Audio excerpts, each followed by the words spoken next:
Le jardin de l'horloge florale à Alger. Il doit son nom à l'horloge tapissée de verdure et de fleurs qui fait face à la porte d'entrée, avenue Pasteur. Le jardin de l'horloge florale se trouve à proximité de l'hôtel Albert Ier et en contrebas du siège du gouvernement. Construit en pente, ce jardin fleuri offre une très belle vue sur la baie d'Alger. Dans sa partie haute, face à sa deuxième entrée donnant sur la rue du Docteur Saadan, ex-Berthézen, un grand monument est érigé. Le 11 novembre 1928, le pavois, communément appelé le monument aux morts, œuvre réalisée par Paul Landowski et Charles Bigonnet à la mémoire des Algériens et Français morts pendant la Première Guerre mondiale, celle de 14-18 naturellement, est inauguré. En 1978, à la veille des Jeux panafricains, Ahmed Issiachem est sollicité pour relooker cette stèle rappelant la période coloniale française. Le célèbre plasticien enferma le pavois dans un sarcophage en béton.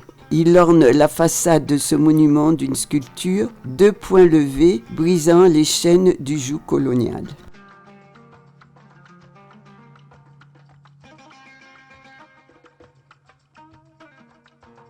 Après la visite du Grand Pavois à Alger, nous nous dirigeons vers Blida.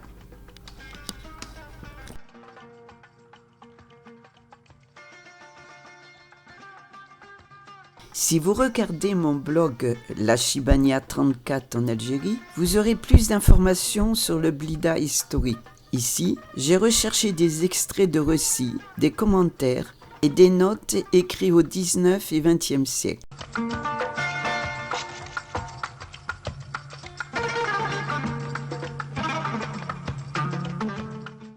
Blida est une ville turque construite en 1535 dont le nom est arabe. Blida ou El Boulaïda sont 2 façons correctes de prononcer la racine trilitère à 3 consonnes. B, L, D.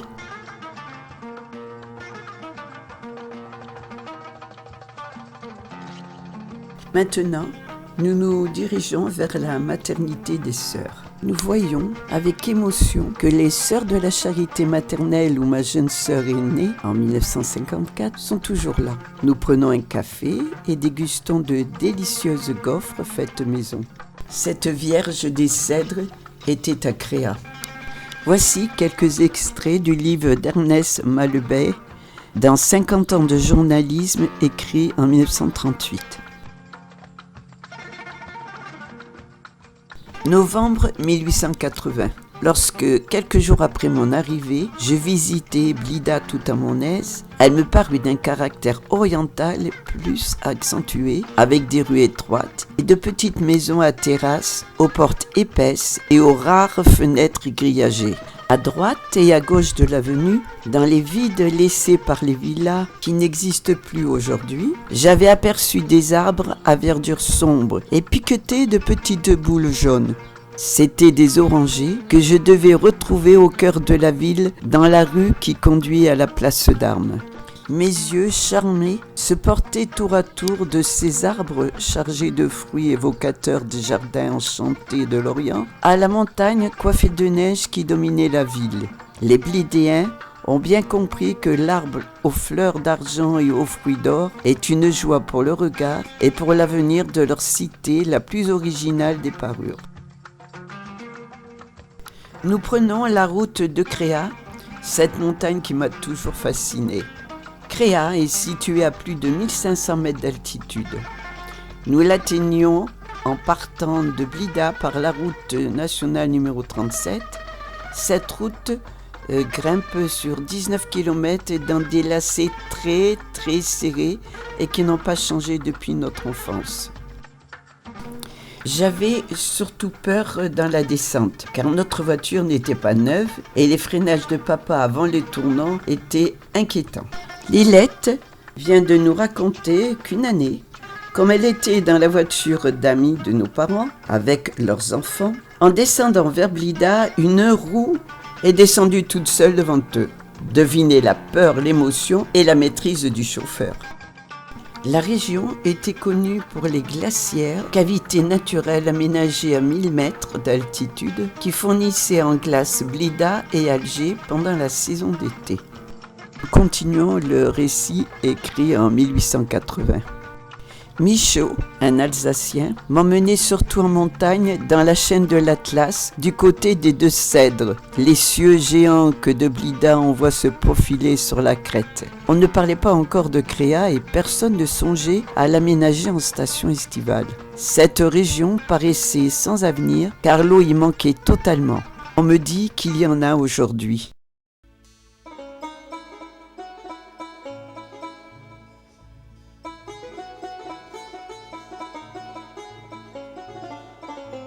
Au détour du virage, la fontaine, ma fontaine, celle où nous nous arrêtions étant petits. Des jeunes gens se rafraîchissent et nous offrent très gentiment à boire.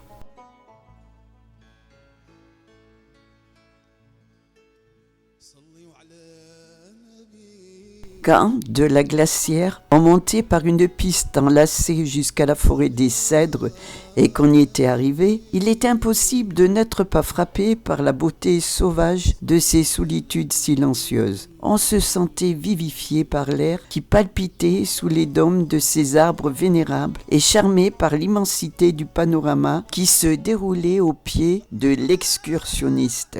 Bernard Verny rajoute: c'est toute la plaine de la Mitilja qui l'embrassait d'un seul regard avec, comme toile de fond, la Méditerranée d'un bleu cru.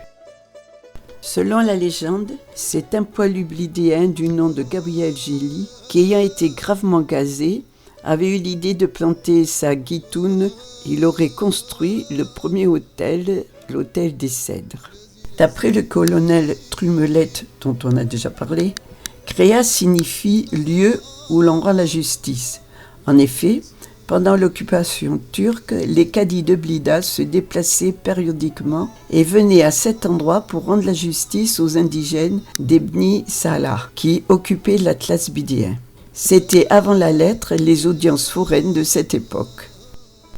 Toutes les administrations, quelques cités de la plaine possédaient des maisons de vacances à Créa, la plus importante étant l'aérium de la ville d'Alger. Il accueillait 300 à 350 enfants de toutes confessions, nécessiteux pour la plupart. Cet établissement assurait en plus des soins la scolarisation de ces enfants en 8 classes qui fonctionnaient toute l'année. Nous dépassons Créa pour aller un peu plus au sud. Nous admirons cette immensité, cette beauté qui se trouve devant nos yeux.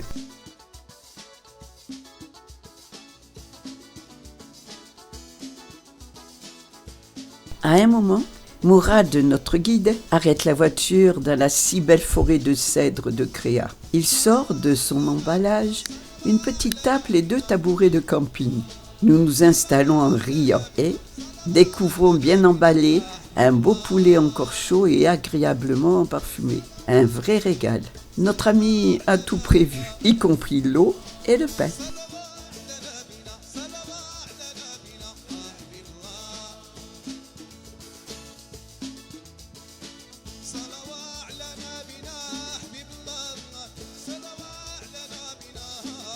Après ce délicieux déjeuner, nous redescendons vers Blida tout en admirant le paysage.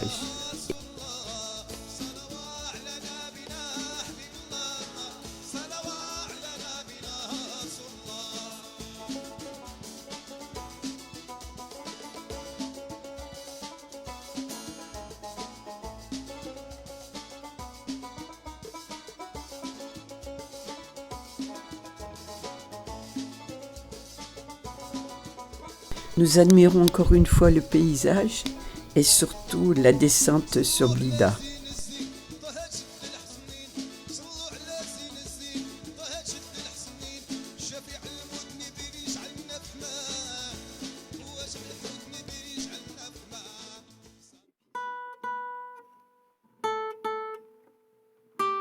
Et Mourad nous arrête à Blida. Devinez où? Chez le glacier. Rien n'est oublié, même pas le dessert. Retour à l'hôtel Regina. Après un petit repos, Le temps de se changer, nous partons nous promener à pied sur les quais d'Alger. Notre ami nous emmène dans un petit troquet où nous dégustons des mini brochettes de poulet cuites devant nos yeux, accompagnées de frites faites maison. Miam miam.